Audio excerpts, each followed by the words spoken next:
हिंद महासागर के अंदर एक बड़ा द्वीप है जिसका नाम है चागोस द्वीप। और इस चागोस द्वीप की स्वामित्व को लेकर एक बड़े समय से लड़ाई जो है वो चल रही है मॉरिशस और यूके के बीच।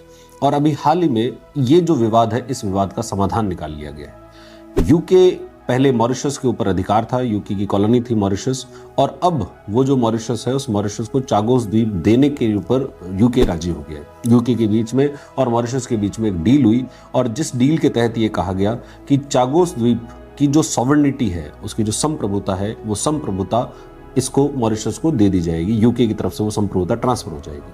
आखिर ये चागोस द्वीप है क्या, ये क्यों इंपॉर्टेंट है? और इसके अंदर एक मिलिट्री बेस है, बहुत महत्वपूर्ण मिलिट्री बेस है जिसका नाम है डिएगो गार्सिया। तो ये डिएगो गार्सिया क्या है और इसका क्या महत्व है, क्या है पूरा विवाद, इस वीडियो के अंदर हम समझेंगे। देखो, मॉरिशस जो है वो मॉरिशस और उसके आसपास का जो इलाका है, मॉरिशस से अगर हम देखें, मॉरिशस मतलब अफ्रीका का एक आइलैंड देश है जिसका नाम मॉरिशस है। और मॉरिशस के नॉर्थ ईस्ट में अगर लगभग 1600 किलोमीटर की जो आपकी लेंथ है उसके ऊपर देखें तो वहां पर एक आइलैंड्स का द्वीप समूह मिलता है। वहां पर एक द्वीपों का समूह है और जिस द्वीपों के समूह को कहा जाता है चागोस द्वीप समूह। ये चागोस द्वीप समूह जो है, इस पर पहले किसी का कोई शासन नहीं था, ये अनइनहेबिटेड था, इस पर कोई लोग जो है वो रहते नहीं थे। कॉलोनियल पीरियड के अंदर फ्रांस ने इस द्वीप पर अधिकार कर लिया, और ना सिर्फ अधिकार किया, उसने यहाँ पर जो है वो कुछ अफ्रीकन्स को भी लाकर बसाया, कुछ भारतीय मजदूर जो उनको भी वहां लेकर फ्रांस लेकर चला गया, और वहां उन्होंने कोकोनट प्लांटेशन जो है शुरू कर दिया। ठीक है, नारियल का जो उत्पादन है वो नारियल का उत्पादन वहां शुरू हुआ, और उस नारियल के उत्पादन से वो अपना काम जो है चलाते थे। लेकिन फ्रांस के अंदर बड़ी हलचल हुई, और हलचल ये हुई कि वहां का जो नेपोलियन बोनापार्ट था वो युद्ध के अंदर हार गया।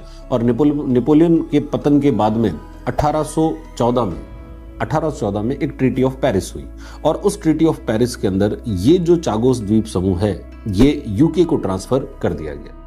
यूके जो है वो क्योंकि कॉलोनियल पावर था, वो औपनिवेशिक शक्ति थी, औपनिवेशिक शक्ति थे तो यूके ने पहले से ही मॉरिशस के ऊपर अपना अधिकार कर रखा था। और जब उन्होंने ये पूरा चागोस द्वीप भी उनके अधीन आ गया तो उन्होंने इसको मॉरिशस से अटैच कर दिया। तो यानी मॉरिशस के अधीन आने लग गया चागोस द्वीप, और पूरा मॉरिशस आता है वो यूके के अधीन आने। तो 1965 के अंदर इंडियन ओशन के अंदर जितनी भी ब्रिटिश टेरिटरीज थी उनको कहा गया ब्रिटिश इंडियन ओशन टेरिटरीज, नाम दे दिया गया। उसमें ये मॉरिशस भी आता था और उसमें चागोस द्वीप जो है वो भी आता था। और ये वो काल था जब कोल्ड वॉर का पीरियड था, शीत युद्ध का काल था। और शीत युद्ध के अंदर यूके जो है, यूके का झुकाव था यूएसए की तरफ, और यूएसए की तरफ था। तो उन्होंने देखा कि ब्रिटिश इंडियन जो ओशन की टेरिटरीज हैं इनका प्रयोग हम यूएसए की मदद करने के लिए, पूंजीवादी शक्तियों की मदद करने के लिए इसका प्रयोग कर सकते हैं। लेकिन फिर उसके बाद में 1968 के अंदर जब मॉरिशस जो है, मॉरिशस को यूके ने स्वतंत्र कर दिया। मॉरिशस से औपनिवेशिक शासन जो है समाप्त हो गया। औपनिवेशिक शासन तो समाप्त हो गया, लेकिन यूके ने चागोस द्वीप के ऊपर अपना अधिकार बनाए रखा कि चागोस द्वीप जो है हमारे पास में ही रहेगा। उसका मुख्य कारण था कि चागोस द्वीप की जो लोकेशन है वो इंडियन ओशन के बिल्कुल सेंटर में है, और इतनी महत्वपूर्ण लोकेशन है जहां से आप जो है अफ्रीका को भी कंट्रोल कर सकते हो, वहां से आप जो है मिडिल ईस्ट के जो देश है उधर भी आप अपना काम कर सकते हो।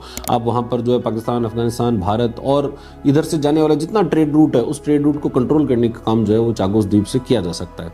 इसकी सामरिक महत्ता, स्ट्रेटेजिक इंपॉर्टेंस जो है बहुत ज्यादा है, और इसलिए यूके ने चागोस द्वीप को अपने पास रखा। इसके बदले 3 मिलियन पाउंड जो है वो दे दिए मॉरिशस को। तो मॉरिशस को से एक तरीके से जो है वो खरीद लिया। हालांकि मॉरिशस जो उसके बाद भी कहता रहा कि चागोस द्वीप हमारा है, तो चागोस द्वीप हमको दिया जाए। यूके का यहाँ पर प्लान ये था कि यहाँ पर एक मिलिट्री बेस बनाया जाए, और उसके बाद में उन्होंने मिलिट्री बेस का कंस्ट्रक्शन जो है शुरू किया।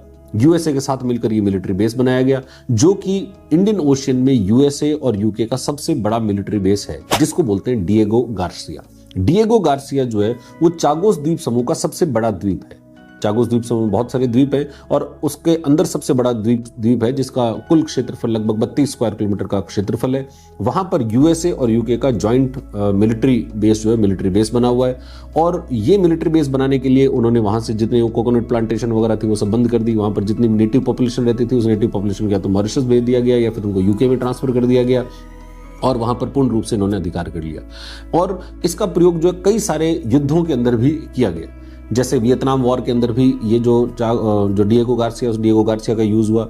जब अफगानिस्तान के अंदर यूएसए ने अपना अभियान चलाया तो वहां पर भी बम वर्षा करने के लिए उसका प्रयोग किया गया। अभी रिसेंटली जो यमन के अंदर हुती रिबल्स हैं, तो हुती रिबल्स के अगेंस्ट भी वहां पर एयर स्ट्राइक्स करने के लिए प्रयोग में लिया गया डिएगो गार्सिया। तो डिएगो गार्सिया जो है बहुत महत्वपूर्ण बेस है। और अब यूके और मॉरिशस के बीच में एक डील हुई और जिसके तहत मॉरिशस ने को सॉवरेनिटी ट्रांसफर होगी, संप्रभुता तो मॉरिशस को ट्रांसफर होगी, मतलब इसका जो वास्तविक मालिक है वो तो मॉरिशस है। लेकिन इसी डील के अंदर एक क्लॉज ये भी रखी गई कि बाकी तो संप्रभुता ट्रांसफर हो जाएगी, चागोस द्वीप समूह जो है वो मॉरिशस का है, लेकिन डिएगो गार्सिया जो है वो अभी भी यूके अपने पास रखेगा और इसको लीज पर रखा जाएगा। और इस लीज के लिए लगभग 101 मिलियन पाउंड जो है वो 101 मिलियन पाउंड, लगभग 1 करोड़ पाउंड जो है, 1 करोड़ पाउंड के करीब वो हर साल उसको देगा। लगभग 3.4 बिलियन पाउंड का खर्चा जो है इसके ऊपर आएगा यूके का, जो यूके मॉरिशस को इसमें पैसा देगा और ये उसके बदले ये जो डिएगो गार्सिया यूके अपने पास में रखेगा ताकि हिंद महासागर के अंदर उनकी जो प्रेजेंस है और यूएसए की जो प्रेजेंस है वो बनी रहे। इनको जो मुख्य चिंता थी, ये सब डील वगैरह क्यों की गई, वो मुख्य चिंता ये थी क्योंकि पिछले कुछ समय से हिंद महासागर के अंदर चीन की गतिविधियां जो है लगातार बढ़ रही है और चाइनीज गतिविधियां बढ़ने के कारण मॉरिशस के अंदर भी चाइनीज गतिविधियां जो है वो बढ़ रही है। यूएसए और यूके को ये लगता था कि अगर चाइनीज गतिविधियां बढ़ी तो चाइनीज जो है वो हो सकता है कि वो इस डिएगो गार्सिया के जस्ट पास के अंदर कोई दूसरा आइलैंड ले ले और उसके ऊपर अपना मिलिट्री बेस बना दे। और अगर उन्होंने ऐसा कुछ कार्य किया तो डिएगो गार्सिया की जो इंपॉर्टेंस है वो इंपॉर्टेंस खत्म हो जाएगी और उसके माध्यम से वो जितने ऑपरेशंस कर सकते थे वो ऑपरेशंस वो नहीं कर पाएंगे। और इसलिए इस विवाद को सुलझाने की कोशिशें जो है वो की गई। इस जो अभी जो डील हुई है उस डील के अंदर इन्होंने ये रखा है कि इस डिएगो गार्सिया के आसपास का 24 मील का जो क्षेत्र होगा, 24 माइल का जो क्षेत्र होगा, वो एक बफर जोन के रूप में रखा जाएगा। यानी वहां पर किसी प्रकार का कोई कंस्ट्रक्शन नहीं हो सकता बिना यूके की अनुमति के। इसका मतलब चाइनीज अगर भविष्य में चाहे तो वहां पर किसी प्रकार का कोई आइलैंड या किसी प्रकार का कोई बेस जो है वो बना नहीं पाएंगे। तो ये उस मिलिट्री बेस की सुरक्षा के लिए काफी महत्वपूर्ण है। इसके साथ साथ इन्होंने ये भी रहा कि 99 ईयर्स की लीज पर तो है और अगर दोनों देश सहमत हो तो उसको बाद में फिर 40 साल के लिए और बढ़ाया जा सकता है। तो इस तरीके से डिएगो गार्सिया को यूके ने अपने पास रिटेन रखा, हालांकि लीज के रूप में रिटेन रखा है। और वैसे देखा जाए तो चागोस द्वीप का जो विवाद है, विवाद जो है उस विवाद का समाधान हो गया।